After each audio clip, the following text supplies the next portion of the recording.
नमस्कार। आज हम इतिहास के एक ऐसे इंसान की कहानी समझने जा रहे हैं जिसने न सिर्फ एक पूरे देश को अपने काबू में कर लिया बल्कि पूरी दुनिया को जंग की आग में धकेल दिया। जी हाँ, हम बात कर रहे हैं एडोल्फ हिटलर की। लेकिन सबसे बड़ा सवाल तो यही है कि आखिर एक नाकामयाब कलाकार जिसे वियना की आर्ट अकेडमी ने दो दो बार रिजेक्ट कर दिया था, वो जर्मनी का इतना ताकतवर और क्रूर तानाशाह बना कैसे। चलिए इस पूरी कहानी को परत दर परत समझते हैं। ये है एडोल्फ हिटलर। 1889 में ऑस्ट्रिया में पैदा हुआ और 1945 में बर्लिन में इसकी मौत हुई। 1933 से लेकर 1945 तक ये जर्मनी का शासक रहा और ये वो दौर था जिसने दुनिया का नक्शा ही बदल कर रख दिया।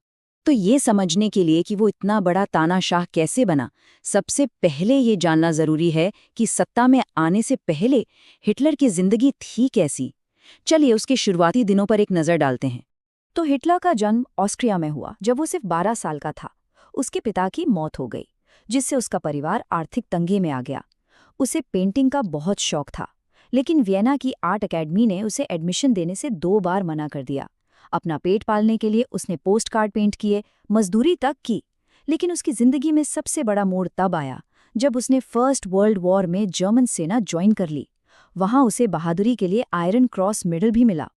अब चलिए उस माहौल को समझते हैं जिसने हिटलर जैसे इंसान के पनपने के लिए जमीन तैयार की। पहले विश्व युद्ध में हार के बाद जर्मनी की हालत बहुत ही ज्यादा खराब थी।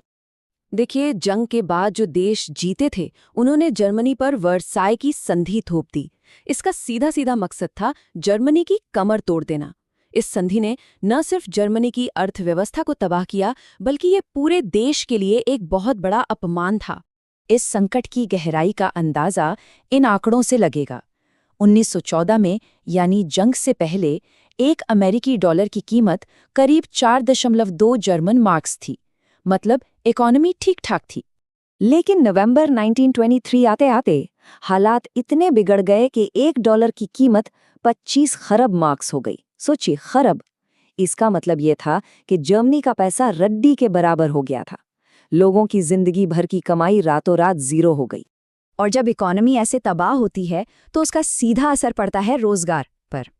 1930 तक 50 लाख से ज्यादा लोग बेरोजगार थे। पूरे देश में निराशा, बेबसी और गुस्सा भरा हुआ था।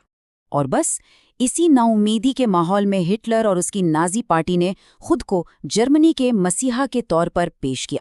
तो ये नाजीवाद था क्या आखिर? असल में ये एक राजनीतिक सोच थी जो मानती थी कि जर्मन आर्य नस्ल दुनिया की सभी नस्लों से बेहतर है और पूरी दुनिया पर राज करने के लिए ही बनी है। अपनी किताब मीन कैम्फ यानी मेरा संघर्ष में हिटलर ने साफ साफ लिखा था, जर्मन जाति सभी जातियों से श्रेष्ठ है। यही एक लाइन नाजीवाद का मूल मंत्र थी जो नस्लीय नफरत की बुनियाद पर खड़ी थी।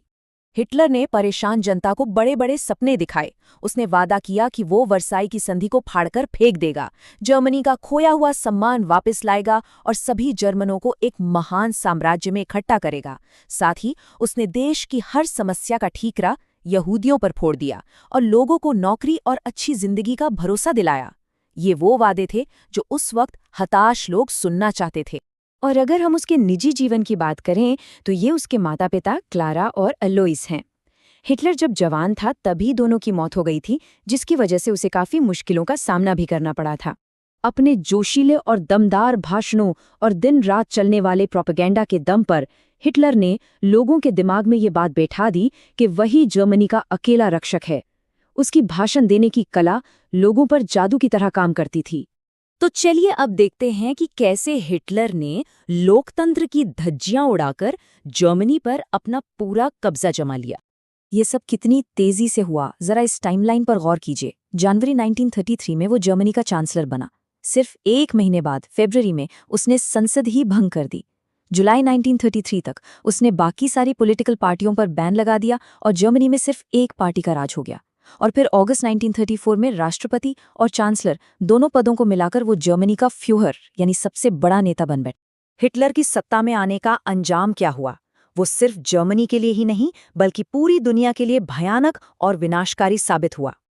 अपनी नस्ल को सबसे बेहतर साबित करने और साम्राज्य फैलाने की सनक में हिटलर ने दुनिया को इतिहास की सबसे खूनी जंग यानी दूसरे विश्व युद्ध में झोंक दिया।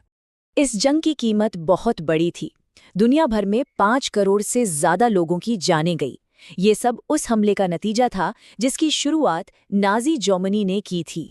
और नाजी सोच का सबसे घिनौना सच था हॉलोकॉस्ट, जिसमें 60 लाख यहूदियों को एक सोची समझी साजिश के तहत बेरहमी से मार दिया गया। ये इंसानी इतिहास का एक बहुत ही काला अध्याय है। हिटलर का अंत भी उसी तबाही के बीच हुआ जो उसने खुद शुरू की थी। 30 अप्रैल 1945 को जब दुश्मन सेनाओं ने बर्लिन को चारों तरफ से घेर लिया तो हिटलर ने अपने बंकर में खुद को गोली मारकर आत्महत्या कर ली। तो एक नाकाम कलाकार से एक क्रूर तानाशाह बनने का ये सफर हमें क्या सिखाता है? शायद इसका जवाब इस एक लाइन में है।